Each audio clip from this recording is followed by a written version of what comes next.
Banditos, welcome to another episode of the Dollar Bin Bandits on this Wednesday, May 18th. I am Joe Marcello. I'm Warren Phillips. I'm Mike Farah. And today we're bringing you an interview with a man who has, I would say, laid the groundwork for a character that has certainly gone through many changes over the past few years, most recently having his famous logo changed. We're talking to none other than Steve Grant. And specifically, we got into his work on Punisher, which I will say is pretty badass. Punisher has been, like I mentioned, in the news as of late. He's had a number of, attempts at movies. But most recently, I would say his Netflix series was just absolutely fantastic. And I think we really have Steve Grant to thank for all that work. Yeah, besides Punisher, he also did the series Whisper, which if you see it out there, I suggest you pick it up. It's one of the real hidden gems of the 80s independent scene. A fantastic writer. So many wonderful stories he has to tell about his career. For me, the one that stuck out was Contest of Champions, which was Marvel's first limited series and probably one, if not one of their earlier crossovers. And I thought that was a really great book. And he also did a nice run on X, which was a character from the Comics Greatest World imprint of Dark Horse. And that's a little imprint like we like to bring up of all these little, pieces of the past. And I thought that was an interesting part. But this is a Mike's Missing episode. So you Mike's Missing fans, big ups on this one. And let's get to it. This is Stephen Grant. Cool. Well, first off, again, thank you so much for joining us. And I will start off the same way we do with all of our guests is basically, how did you get your start in comics, both either as a fan and professionally? Oh, well, I just kind of kept running into people is what it amounted to. Originally, I was starting in underground comics in 1972 because when I graduated high school in 71, and for my high school present, I wanted a trip to for my graduation present, I wanted a trip to the Phil Seuling con that was held every 4th of July in New York, because at the time, that was the big con. And so I went to that, had a lot of fun, ran into people, and on the way back, including I met Dennis Kitchen there. And on the way back, I happened to end up in the seat next to him on the airplane because he was going to Milwaukee and I was going to Madison, Wisconsin, which is where I grew up. So we got on a big chat there and I talked to him and he said, well, if you ever have anything, come, bring it over and I'll look at it, because he was doing Kitchen Sink Comics at the time. And so I went from there, and we were, I started doing stuff in 72, but didn't get anything published for years and years and years. And he was going to publish a book I was doing. But in 1973, the Supreme Court handed down their obscenity verdict, which affected underground comics. And I happened to be in his office the day that they handed that down. So I kind of got to witness the end of underground comics firsthand, because everybody just kind of shut down their businesses at that point, because the only thing they could see happening was having to face lawsuits in 100 different jurisdictions. So from there, I went to, I took the book that I had been doing, which was actually, I had the gall at the time to approach Michael Moorcock to see if he'd let me adapt an Elric story. And he was very nice to say, oh, sure, go ahead and do it if you want to. I mean, that was just it. Just go ahead and do it if you want to. So I got a guy named John Adkins Richardson, who was a professor at the University of Illinois at Carbondale, but I'm not sure anymore, to draw it. And he did a wonderful job. And then we had no place to publish it. So I eventually ran it through this guy that they would hold one day. This is the longest winded answer you've ever got. Absolutely not. No, this was interesting. They used to hold conventions, not conventions, but sales shows, one Sunday every month in Chicago. And a friend of mine who ran an antique store and sold independent comics at the time. I mean, sold comics, the back issue comics rather, through the store. I like the Whisper picture up there. He would go down there to sell comics, so he dragged me along all the time to work. And so I ended up meeting this guy named George Brio, who was trying to start his own publishing company. And so he published the Elric comic that we did as a one-shot. And through him, and he had this guy who he wanted to do stuff with. He wanted to publish his work, this fan artist named John Byrne that he put me in touch with. And John said, I think it was John, said, there's these guys from Indiana who publish a fanzine called CPL, and that's where John was getting a lot of stuff published. And they go up to this show so you should go and meet them and tell them I sent you. So I went there and met Roger Stern and Bob Layton. And then I started writing stuff for CPL, and then both of them went to the New York to become professionals. And by this time I figured, well, and, Roger and I would have chats and decided that, that I was probably not the best fit for Marvel Comics. And I think I kind of decided that too. And then in early 1978, Archie Goodwin left Marvel. Jim Shooter ascended to editor. Roger Stern became Jim Shooter became editor-in-chief. Roger Stern became an editor. And when I went to New York, which I do a couple times a year, I generally slept on Roger's couch. And this was Easter weekend of, right before Easter in 1978. And I called him up and said, hey, Roger, I'm coming to New York for a week. Can I sleep for you? Can I use your couch? He said, yeah, when are you getting here? I said, well, I should be there Sunday night. He said, great, be ready to write an issue of Marvel 2-in-1 Monday morning. And and I said, what? And I brought up the various objections that we'd raised over the years. And he said, look, I just took over this book and it's 18 months late. I don't know how a book could be 18 months late, but that's what he told me, 18 months late. I think he was probably exaggerating. And, but not by much. But so I said, well, who do you want me to use? He said, well, use anyone you want. So I got there and I came up with a story and decided I would do, just as a joke, I would do a Thing Moon Knight story. And because, no one's going to believe the name. So I decided I would tell it in the first person, so I thought that would be a good laugh. And I figured that was the only thing I'd ever do for Marvel.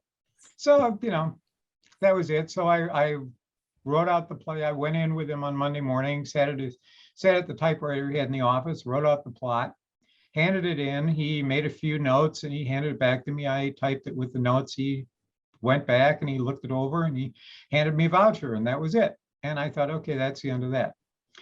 And then at the end of the week, I went home. It was a fine week. I went up to the Marvel offices a few times, met a lot of people. Mark Gruenwald was thrilled to see me because I was from Wisconsin. And so then I went home and everything was fine for about 3 more weeks until I got the check. And I thought, there's a lot more money than I'm making right now. And it wasn't that much money, but it was a lot more than I was making at the time. And so I thought, well, maybe I shouldn't quite be that eager to walk away from this. And so then I moved to New York City and scraped my way through, since I had access anyway, I then scraped forward, and that was pretty much it. But that's how I got into comics. So I was asked to write for Marvel Comics. I was actually not asked, I was told to write for Marvel Comics. So. Well, that's quite unique because not many people are in that. Yeah, I don't think anyone else has that story. And no, most people are like, I went to so-and-so and I had my portfolio, or I walked right into the building, and because you could do that at that time, and this is what happened. But that was probably one of the most unique getting started I've never stories. heard anyone else doing anything like that, but out of I wouldn't recommend trying it. It's now guaranteed way to get in. Now forget it. It's never going to happen. What I really find interesting is the obscenity ruling you were discussing. Was that what was considered obscene as it pertained to comics back then? was that tame comparison by today's standards, or is it more or less the Have you read many same? underground comics?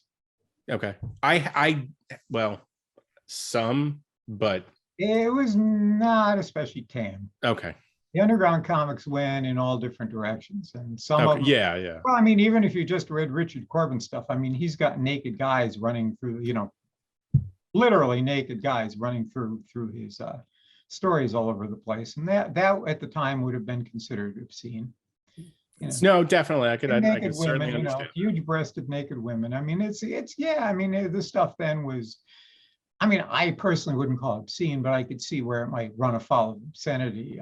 Absolutely, no, I understand, but I just find it, obviously times change. So what, Well, no, I mean, it was sex and drugs and rock and roll, so it's okay, pretty much the same stuff that most people would consider obscene today if they went that way. okay, all right. I wanted to jump to something you worked on at Marvel. That to me must have been a huge undertaking, and that's a Contest of Champions. Well, it wasn't actually. Really? How was it pitched to you? It's funny because somebody at a convention about a year and a half ago said, did you think when you were working on Contest of Champions that it would turn into this big thing that it's become today? And I said, look, when we were working on Contest of Champions, we didn't even know we were working on Contest of Champions, because what it was supposed to be was the Marvel Summer Olympics super special, in the Superman, Spider-Man size, because Marvel was doing books then. And Bill Mantlo and I had done a Hulk Spider-Man Winter Olympics one with Spider-Man and the Hulk. And then they decided they wanted to do this Summer Olympics one and just start throwing in all these superheroes, because, at the time they weren't getting tons of letters, but the letters that they did get generally said, we want a book with every character you've ever published in it, and they would get dozens of those a month, literally dozens, because I was working on letter pages at the time, trust me, literally dozens. And anyway, so we did the book and we sat around. Bill actually got the assignment and brought in Mark and I to come up with different pairings, and we also had to create a bunch of international superheroes because it was not something that Marvel specialized in, and so we each created a handful of characters and then worked out the teams, and then Bill took it and threw out the pairings that Mark and I had come up with, and because Mark and I had gone, why should we do obvious pairings? Let's do stuff that no one's ever seen before. And Bill thought better of it, and he thought, well, maybe we should just do the pairings that everyone's been wanting to see. And, which, I can't blame him for that. But, the overall story stayed the same. The variations were different. But that was supposed to be the Marvel Summer Olympics. And then Russia invaded Afghanistan. And Carter pulled us out of the Summer Olympics, and we didn't have a Summer Olympics. So the book went in the drawer, and Marvel finally got it. Now, one of the things that I was a real gadfly about when I was at Marvel, nobody would listen to me when I got there in '78, was I really thought, with what was going on with Eclipse and stuff, that miniseries would be the future of the business. And I still think that. Mm-hmm. And so I would go around saying, do miniseries, and nobody ever listened to me. And I had nothing to do with this decision, but eventually they decided they would try a miniseries. But apparently the bosses said, wouldn't give them a budget for it. So they already had Contest of Champions done. So, the Summer Olympics done. So Jim Shooter got the idea of chopping it up into 3 parts and bringing John Romita Jr. I think that was J.R. Jr.'s first major job, was that too. So they decided, and Jim brought him in to do filling parts because it didn't quite fill out 3 issues. So they had to add a few pages to fill out 3 issues. And then it was published, and it did, it did extremely well, because it was the book everyone had been waiting for, with every character in it teaming up with everybody. So, but when we did it, we had no idea it was Contest of Champions. I didn't even know, it wasn't the name. Right. somebody mentioned Contest of Champions to me when they started publishing it. I said, "What's that?" And they said, "You worked on it." Was there a directive to give everyone equal time on the page, or to maybe focus more on certain characters, or was it just There were, I think they were just leaving it up to us. It was a book they didn't care about. Oh, really? Yeah, I mean, there were books Marvel cared about and books Marvel didn't care about, and I mean, basically the licensed books they didn't care about, except to keep to the terms of the license. But I mean, I ended up writing the Pope book because they didn't care about it, because that was just a book that I was expendable, so I ended up with that assignment.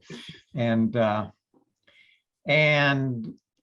there were, I mean, every company has that. Every company has books that they really feel are essential to their being, and other books that they publish that they, if nothing happens with them, nothing happens with them.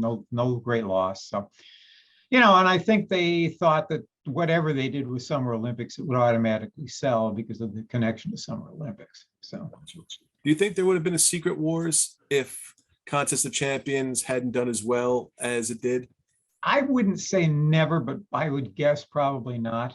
Okay, that makes sense.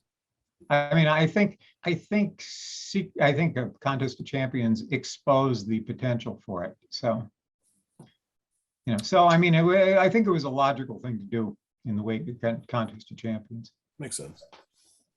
So I wanted to ask about a character that I have certainly enjoyed over the years, and I've found myself dipping in and out of various storylines over the years. But that's one of which is the work you did on Punisher. Yeah, I knew that was coming. I knew that. That's where you're going. And check, there we go. And I mean, I guess at the time, Punisher was a bit of a funk, and you had a chance to work on it and kind of bring it back up to the forefront as pertained to Marvel. What was your goal with that? That's another long-winded story, to tell you the truth.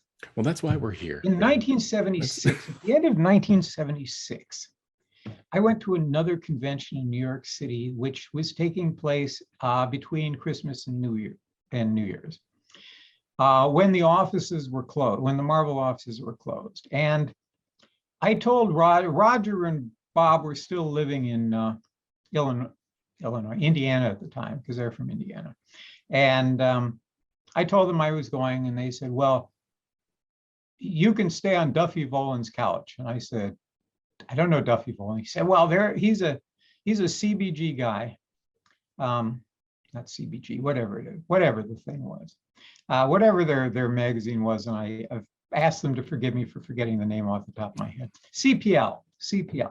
He was a CPL guy before he went to New York himself, and then he was working on Marvel's production department. So I called up Duffy Volan, introduced myself, and said, "Bob told me I should call you.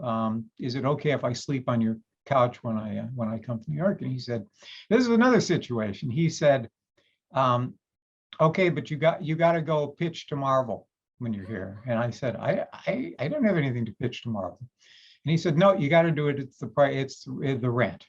So so I got there a few days before the convention, and he went off to, this is the week before Christmas.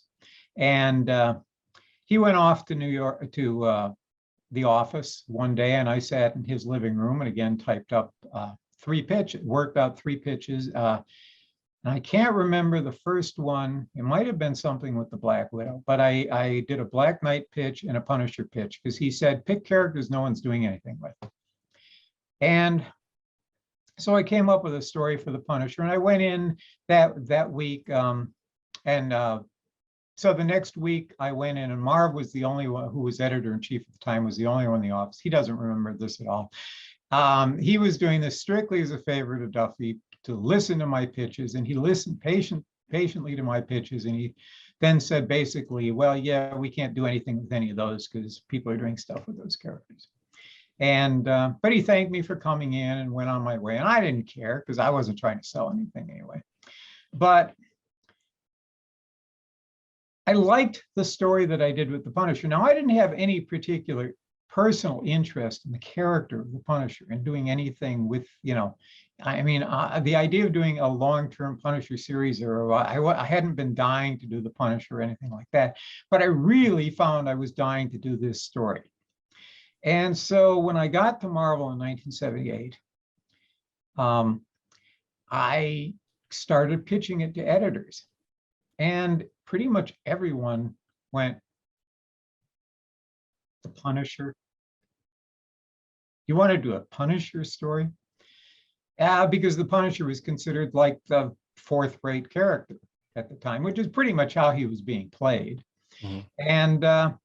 And so for years and years, I went around to editors, when a new editor would come in, I'd go pitch a Punisher series to them, and they'd go, "No, the Punisher is a stupid character. We're not doing it."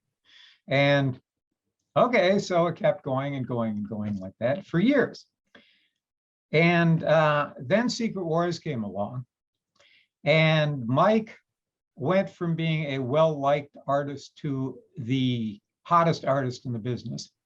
And he was coming off Secret Wars. And my wife, who was actually at the time working as Denny O'Neill's assistant editor, I think she started as Tom DeFalco's assistant editor and then became Denny O'Neill's assistant editor. So I forget which one she was with at the time. Said, prior to this, Mike and I had worked on a Marvel team-up story together. And so we weren't strangers, but I wasn't, we weren't like drinking buddies or anything. But she said, I've got Mike's number. Why don't you call him and ask him if he wants to do the Punisher? And so I called him, and it was a Saturday. I remember it was early on a Saturday afternoon. And he said, it's funny you're calling, because I'm sitting here with John and we're figuring out what we want to do next. And we just decided we'd really like to do a Punisher story. And it's like, so then we talked a while, and Mike was actually a little trepidatious about it, because the Punisher at the time had all this, weird stuff, people, he'd use rubber bullets and things like that. And, and the more we talked, the more Mike found that my idea of what should be done with the Punisher was pretty much exactly his idea of what should be done with the Punisher. And then it went on a little bit beyond that, but Carl Potts was looking for projects. And so I called up Carl. I think I went into Carl's office actually and said, "Are you interested in doing a Punisher miniseries with me and Mike?" Because Marvel was now doing miniseries on a fairly regular basis. And he was, and I'm not I know he didn't have any objection to the Punisher, because Carl kind of swings that way to start with. But I'm sure I was not a big draw. I'm sure me writing a Punisher miniseries for him was not a big draw. But the idea of having Mike Zeck in his stable, I'm certain was a big draw, because at that point they had decided they didn't have any competition it was an editorial decision that they didn't have any competition from anyone else. So the editorial offices had to be in competition with each other. And so they were each expected to start developing their own stables of writers and artists so that they would differentiate from each other. Whether that was true or not, I have no idea, but I'm absolutely sure that Mike was the big draw on the project, and Carl got it through, and it was so enthusiastically received. I'm told it was so enthusiastically received when he went in to pitch it that Jim looked at him and said, "All right, if you really want to, but it's on your head." No pressure. And and then it went on from there. But the story that we did in the miniseries was the story that I started out with in 1976, because I really wanted to do that story, because it said things I wanted to say. And so my personal ambition wasn't so much to write the Punisher as to write that story. So, and he was a good vehicle for it. Yeah, it really seemed to give him more of the edge that the character should have gone that way. Yeah. I mean, definitely more that it set the stage for the tone that it became, certainly darker later on, but gave him that edge that character really deserved.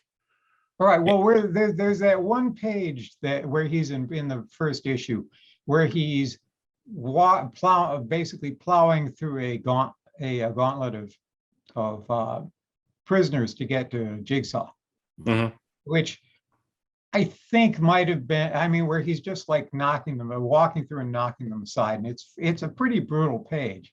And I think that really like nailed down the character at the time. And as a matter of fact, by the time it came out, I was living in Santa Monica. And I mean, I was actually living in Westwood, but I went to Heidi Ho Comics in Santa Monica. And I walked in that Friday because they were coming out on, the books were coming out on Friday back then. So I went in there on Friday and it was around 1 PM and I didn't see the Punisher on the shelf. And the kid behind the desk was he was like 16-year-old kid, but he was like just so excited to talk to me because they had sold out on it in the morning with just like that. And he said, man, I can't believe it was so great. He just goes through. I mean, I can't believe he just like kills people here and there. And I looked at him, I said, nobody dies in that issue.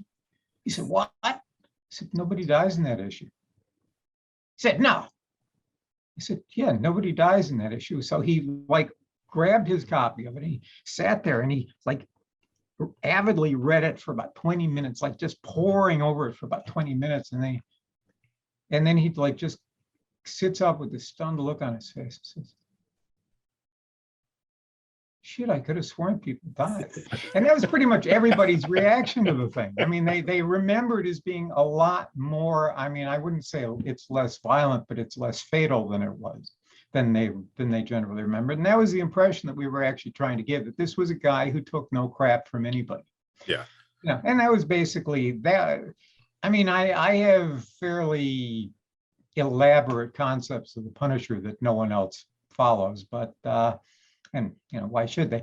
But his main thing is he's a guy who doesn't feel compelled to explain himself to anybody. Have you kept up with any of the goings on of the character over the years? Very little. I know in a broad sense, I don't read anyone else's Punisher stories. Okay. No, I mean, that's fine. I was just curious. It's nothing against them. It's just that I know it's not going to be the way I think the character should be handled. And I think, for instance, I mean, I know enough of him that I know that during, I think, Secret Invasion, he was doing paeans to Captain America and things like that. And it's like, no, he's nobody's fan. He has gone through so many changes over the years. Yeah. And most recently, quite a few. I mean, he had powers of the guys from like one of the like Thor's friends from Asgard. He was even the Ghost Rider of the future.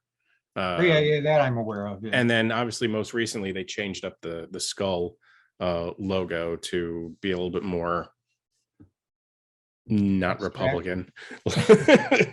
So I mean, the character has gone through he's seen some shit, as they say. But now I was just curious because your story was very pivotal, I think, in the overall mythos of the character. And when I think of the Punisher, that's one of the stories that I think of that come to mind. I've got a vulgar joke if you want to hear it about that. Of course. Please. Because I don't think I get anywhere near the credit I deserve. Because people always say, oh, the whole grim and gritty thing was, they chalk it up to what Alan did and what Frank did. And, I'm not denying any of that. That was great stuff. But when like Howard did his stuff, everyone said, oh my God, Howard Chaykin's a genius. No one can do what Howard does. And when Frank did like Dark Knight Returns, they went, oh my God, Frank's a genius. No one can do what Frank does. Alan did the Swamp Thing stuff and Watchmen and all that. And everyone goes, oh my God, Alan Moore's a genius. No one can do what Alan does. And then they saw the Punisher and they thought, well, fuck, if he can do it, anyone can. That was the beginning of it. Wow. that was, I mean, I honestly do think the Punisher is an unacknowledged tipping point for that whole thing. So, because if you look at Marvel Comics in particular, before and after the Punisher, there is a direct change of tone. Mhm. So. Yeah, that pretty much answered my question. I was about to say, do you think Yeah. you get the credit you deserve? And and for us, no, you don't, because Well, I don't necessarily deserve any more credit, but in terms of historical sense, Oh, absolutely. I think Right. I think it had more impact than it is acknowledged, is generally acknowledged, because it was viewed as a lesser project, by a lot of people. I mean, which is fine. I don't have any problem with that. Right. But I think the imitations of the Punisher are a lot more severe. I mean, and not so much imitations of the Punisher, although a lot of characters suddenly became imitations of the Punisher, I did notice after that. And but in terms of just, making things more violent and more, more action oriented, I think the Punisher had a large effect on that. Because people got the idea, we can do this with anything. Yeah. Change anyone and make them just, like that. I want to jump to Whisper, because you started Capital, you moved to First. Right. And I thought Whisper at First fit in so perfectly with the books like John Sable, books that were so story driven. And did you have a lot more freedom at First to write what you wanted than you did maybe at other companies? Oh yeah, no, I had complete freedom to write what I wanted. They only edited me on language, Okay. basically, and that was always entertaining. But no, I mean, it was completely mine. I mean, it still is. It's yeah, I mean, it was. I'll always love Whisper as my firstborn, and it was a name that I cooked up when trying to come up with Captain America villains. Okay. For Roger, but they didn't own it. I grabbed it, and then I started. I think I was taking a train trip home and was reading this this little paperback on the history of ninjas or something. It was all bullshit, but I mean, again, there were certain things that they talked about in there that I thought, this would be pretty good grounds for stuff to do in comics, and it started generating out of that. And then Capital actually asked me to Capital Distributors decided that they were going into publishing, and they I knew them because we all used to work together at one point, and at a different distributor. They sprang out of a distributor that I used to be the sales advisor for on the comics line back in the mid 70s. That was one of my many jobs that didn't pay anything. And anyway, when those people had to shut down, but by then they developed this comics distribution business that Milton and John took over. Milton actually went and got his parents to mortgage their farm for the money to start it. So Milton John did it. And after a couple of years, they were really successful and decided they'd go into their own wanted to start publishing their own comics too. And they actually asked me to do it. And I had Whisper at the time, but they didn't have any money to pay anybody with, which wasn't a problem for me, but I wasn't going to ask an artist to do it. But I knew Mike Barron, who also lived in Madison at the time. And I knew he knew Steve Rude. I had not met Steve Rude at that time, but I knew that Barron met Rude. And I said to them, there's a couple guys who are working on comics, because at that time they'd done the Adventures of an Encyclopedia Salesman that Pacific published years later.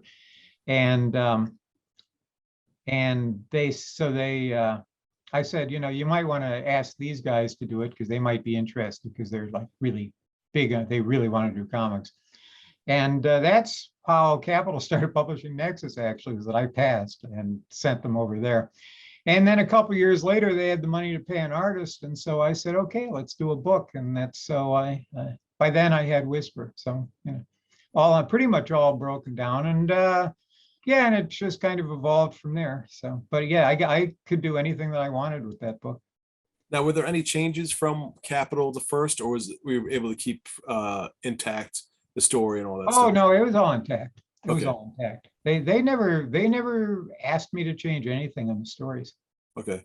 which maybe they should have. I don't know, but no, I never, like I say, the only things they ever got on my back about were language, and then I'd always say, well, you just published that word in Nexus. It's And okay they for go, we did what now? that. How far ahead did you have stories for Whisper? Because I mean, if it's your own Oh, creation, how far ahead did you plan her future? oh God, almost nowhere. Really? Yeah, it was very well. I wasn't entirely off the cuff. I generally had an idea of what I was doing for arcs, but I never really, I mean, it's hard to say from moment to moment how things change. I mean, things would change on a dime. Let's put it that way, because Got it. you always adapt to things. I always got more other ideas, or something else came up, or whatever. Mhm. But Yeah, one of the projects you worked on there that I honestly I don't have the book and I could never find it was Shatter, the Mhm. computer sort of Right. generated book. What was the basis for that? How did that all come The together? basis for that is that Michael Syons had taken over writing it. They had kicked Peter Gillis off and taken over writing it and gone off the rails. And I got a call one day and said, you've got to take over writing Shatter for us. I said, why? I said, because we need it to make sense. And so I said, okay, I'll do that. And so I wrote it for a couple of issues, and I accidentally drove Mike Syons off the book, because Mike gave me raves about my first plot. And then I had a character in there named Cyan in the next issue. And this was a little nod to Shock Corridor, if you've ever seen the movie Shock Corridor. Yeah. Samuel Fuller film, very, very grim and gritty Sam Fuller film. And I had the character Cyan pull her hair off and reveal she was bald. Well, what I didn't know is that Cyan was based on Mike Syons' girlfriend, and she just went ballistic. Wow. And so Mike Syons walked off the book. And so, sorry, no one tells me these things. It wasn't intentional. It was just, she was just a character to me, it's, and I had to figure out what to do with all these characters. And I was just trying to bring, so, I did, I think two issues of it. And it was just basically a Howard Hawks film at that point. I just turned it into a Howard Hawks film. And then since Mike was off it, Peter wanted to come back. So, Peter came back on the book, fine with me. It wasn't my character. I didn't really have any great yen to write Shatter for the rest of my life. Well, what about for when you take over American Flag? I mean, you're taking over someone else's project. Were you comfortable stepping into someone else's creation? Not really, no. I mean, I didn't know what I was doing at the time. I mean, I should have done much better on that book than I did. And I also was somewhat in conflict with Mark Badger on the book, which it didn't make it a particularly happy workplace. Gotcha. So I puttered along on it, and I was trying to do, I did my best on American Flag, but I don't think it was all that good. So, so at that point, I wasn't really feeling the urge to write other people's characters that much anyway. So I would say, do you feel that you do better or you're more comfortable writing characters you created as opposed to picking up stories from established characters? well, see, the thing is, I don't really think that much in terms of characters. Okay. I mean, I don't think in terms of, I mean, I like I did with the Punisher, I tend to come up with stories that I want to do and then work characters into them. Oh, Find characters that'll fit. And so in that regard, it's easier to work with my own characters, but then they also become a trap, because at some point you have said everything you feel like saying with that particular character, because no character can say, any character that can say anything infinitely is basically a what's the word I'm looking for? Well, basically it's a shadow of a character. If you've got a character that you can have say anything, your character doesn't say anything, if you know what I mean. Mm-hmm. They're just almost like a shell. And So then this is one of the reasons that I always preferred, I always liked the idea of miniseries, because you could, do it and get it over with. And if you had another great idea that you wanted to do, you could go ahead and do it, but you didn't have, you weren't like saddled with a particular, I'm into stories. I'm not into franchises. Let's put it that way. So, You guys got all that keeping Superman stuff? keeping franchises alive is not my favorite thing to do. So, So about Batman, go. No, I'm just kidding. I wanted to ask, since we're on the topic of that, what was your time at working on Malibu Comics like? It seems like you would have certainly. it was very rewarding. Yeah. Okay. Go ahead. What? Well, no, that was kind of really, what was it like working there versus, say, Marvel? Did you have a lot more No, freedom? it was great. Well, the thing is, I didn't work for Malibu proper. It was Bravura, which was our Right. own line. And, I got to work with Gil Kane, which was like a dream come true for me, because Gil was my favorite artist from the time I started reading, practically from the time I started reading comics, because I think like the 7th comic I got was Green Lantern #9 and just went, Nice. and that was the one that actually introduced the Green Lanterns of the universe. They had their first meeting. And so, it's like all these weird little characters and with power rings. And I'm going, whoa, what's going on here? 7 years old. It's like, it was a big move for a 7-year-old. Although the second comic I ever bought was Flash of Two Worlds. And that was a pretty big boom too. Oh, that's So I'd take so getting Gil- a really beaten up version of that if I can get my hands on it. so Gil was working with Gil was just a dream. I mean, I was like, the idea that I could actually become friends with Gil Kane was just impossible for me to acknowledge. And Gil and I became really good friends, and we worked, the book, and Malibu was paying us through the nose for the book. I don't know how. I didn't have anything to do with working out the contract. I just took the checks, and no, and it became my kill money, which was the amount that if someone wanted me to work on something that I didn't want to work on, I would tell them that was my rate. And if they still wanted to pay me, then I'd work on it. So, but both of us were getting ridiculous amounts of money for that. And which is one of the reasons that both Bravura and Malibu went bye-bye.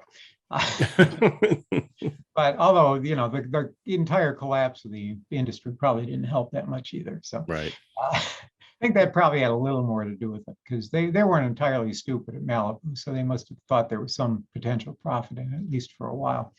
But yeah, that was another case where they didn't really have anything to say over what we did, and did what we wanted. I just wish I'd had a chance to finish it, because I actually had it broken down in terms of, like Jim Starlin did with Breed, had it broken down in terms of 3 4-issue miniseries. And since we only did 3 issues of the first, well, we did all 4, but only 3 issues got published to them. And then Byron Price collected it all sometime later. And, but yeah, so, but there was, we didn't have any problem working with Malibu. So. Now, did Dark Horse recruit you to come work for them, or did you approach them? Oh, no, I approached them because I was doing Badlands through Vortex, and Vortex went under because they were just spent too much money and basically didn't sell enough comics, is what it amounted to, because they were suddenly publishing all kinds of series, but the other series didn't quite get the reception that Black Kiss did. So so I had 6 issues of Badlands, another mini series that I really want to publish, because I really want, I really liked Badlands, and I still think it's arguably the best thing I've ever done, and at least from my perspective.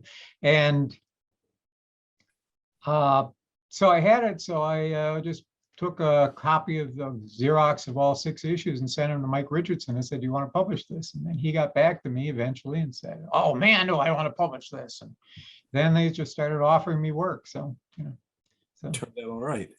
Basically, if you want work, work. Now, how did X come about in your mind? How did you put the character together? Oh, I didn't. That was them who put it. I took it apart. Oh, okay. That was created by Mike and Randy, and I think Chris Warner. Chris Warner designed the costume. I don't know how much input he had into the character, but Mike Richardson and Randy Stradley developed this entire line of comics greatest world, later Dark Horse heroes, because they knew that the world of other superhero universes was coming. And unfortunately, what they did, and they started like years before you saw it. And unfortunately, what they did is they took too long to do it. Because if they'd done it a year earlier, they probably would still be publishing them today. Because they were just, basically once Image had come along with theirs, everybody was doing them. And you can't come along as the fourth or fifth one, no matter how good you think the quality is, and say, unless you've got like tons of names on them that everyone's going to gravitate to, and even that's not a guarantee. And that was kind of the downfall of that they lasted too long. But they had done X they had introduced X in Dark Horse Comics. And basically what they wanted to do with X was Batman. X was supposed to be their idea of Batman. And then they asked me if I had actually pitched them Enemy, which at the time I was calling Patriot X. And that kind of made Mike nervous. So he said, could you change I'd like to do this too, but could you change the name? And oh, by the way, do you want to write X? And I don't know if that was just, if he really wanted, I suspect he really wanted me to write X, but he may have just been like trying to protect himself legally. But not that I would have done anything, but he had, he wouldn't know that, but at least then. And so I came out of the book and I thought, I really don't want to write Batman. I want to, let's do something completely different with this. They said, yeah, okay, go ahead. And I don't really think they knew what they were going to get. But, I'm from my, I always viewed the Punisher as the villain in the story. And I did the same thing with X, that X knows he's the hero of the comic and knows he's the villain as well. So, so he's not a nice guy. X is not a nice guy. How would he rank? I know you said that Badlands is probably one of your favorites. Yeah. Where would he rank as far as, works that you've done? Oh, pretty highly. I enjoyed writing X for the most part. Got a little strained toward the end, but it was fine. I'd say, was that the longest run you ever had on one series? Maybe it was 25 issues. So I don't know. I'd have to add it up, but probably, yeah. Okay. I generally haven't done long runs on anything. So I was gonna say, would you have actually 37 on Whisper, so 38 if you count actually about 40 issues on Whisper. So 40 Whisper would still be the king of it, but yeah, X was a very long run for me. 2 years on anything is a long run for me. Which one of the reasons I'm not much more famous than I am is that I've never done anything for that long. So. Well, it's like you said, you prefer to do the miniseries to, hit you with that and then break it into that instead of a long running sort of story, which makes sense. Right. Well, like Enemy, I only ever had one Enemy story in mind. Okay. If they had said, oh, we want to do this as a regular book, I probably could have done it, but it would have taken a lot of work for me to work that out. But all this stuff is coming around again because they're talking about bringing back Enemy.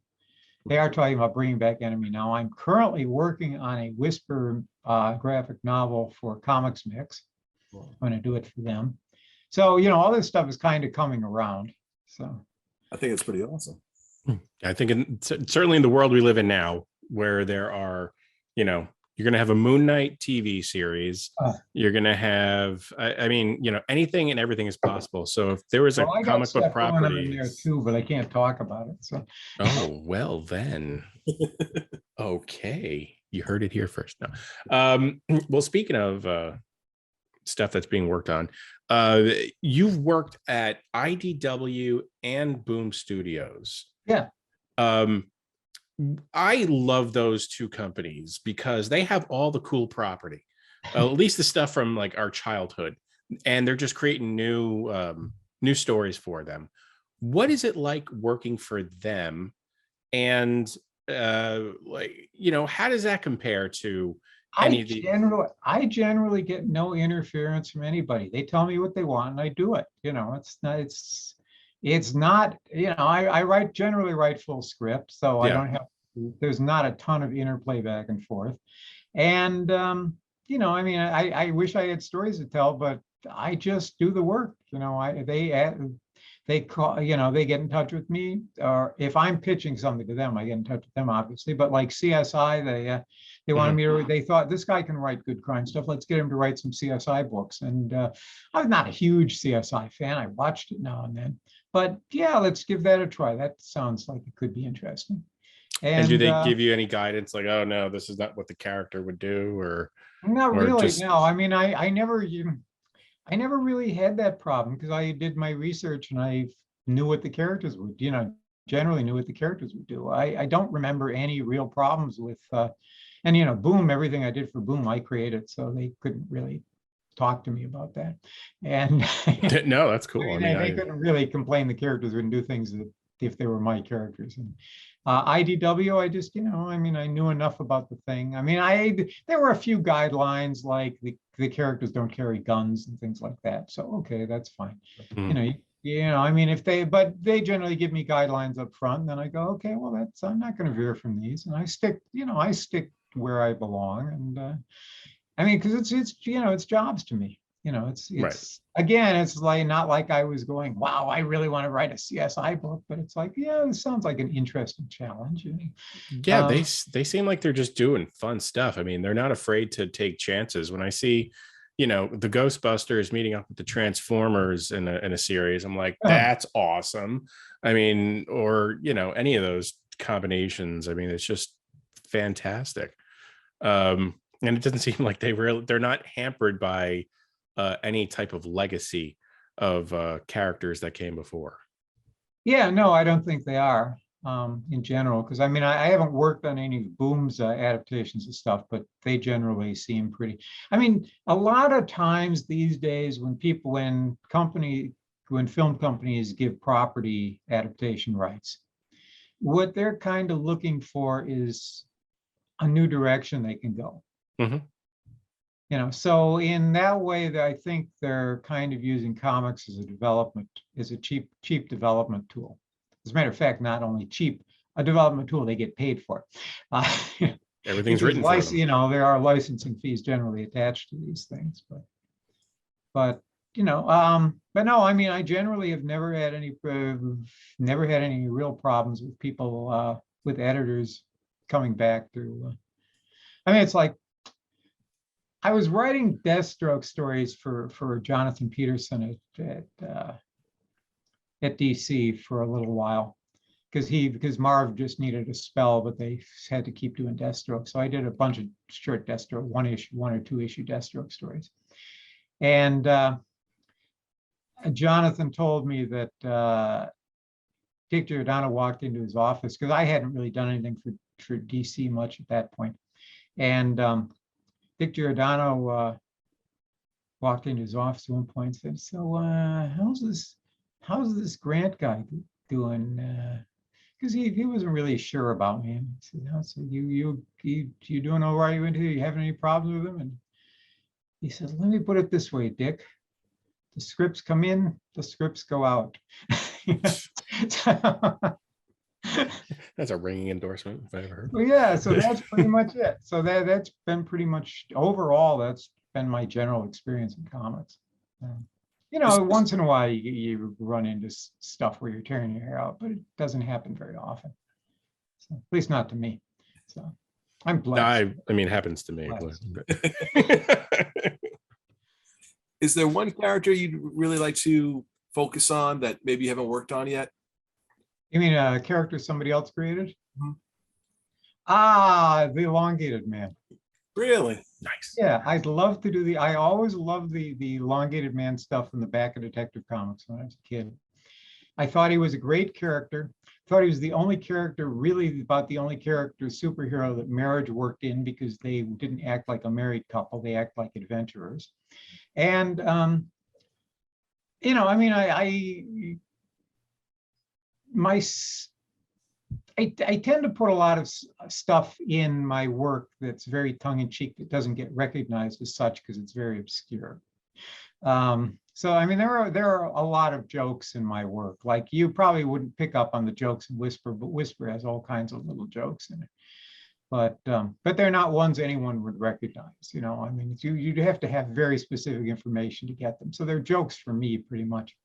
But I like the idea of doing a character who goes around and solves mysteries and is just kind of has a tongue-in-cheek. He's not a superhero who goes out doing superhero things. He's just a guy who loves solving mysteries. It's like, that'd be a fun character to write. That'd be very entertaining. I wouldn't want to write him for like the next 20 years, but I wouldn't mind doing a miniseries. It's like, and he's a character he's also a character who I think has been extraordinarily misused over the years. So like there are characters that are thought of as minor characters that tend to get misused, and this has been a habit since the 70s, because you just have to fill in that drama, have to keep that drama coming. So let's beat up a character who no one's published in a while.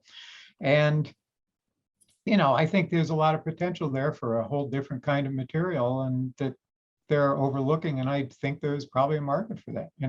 I think you could easily get an Elongated Man TV show if you could do the stretching. I mean, that'd be the hard part, is just the special effects. But there's no, I mean, in terms of solving mysteries, hell, that's what everyone on TV does. So, and let's see, who else? I think something popped into my head a second. Oh, a book I actually sort of pitched to Dan. Do you know who Dan Evans is? I do not know. Oh, he worked at DC for a while. He was working on he was basically in the animation division, but he had some influence. But he asked me, is there anything I really want to do? And I came up with it off the top of my head, which is Beatlemania, with all the Blue Beetles that have ever existed. That's and funny. Just do it as a comedy, as a straight up comedy. So, but no one wants me to do comedy. So. Well, we do. We'll take whatever we can get. Yeah, that'd be cool. I want to hear that. I want to see that Beatlemania. Yeah, me too.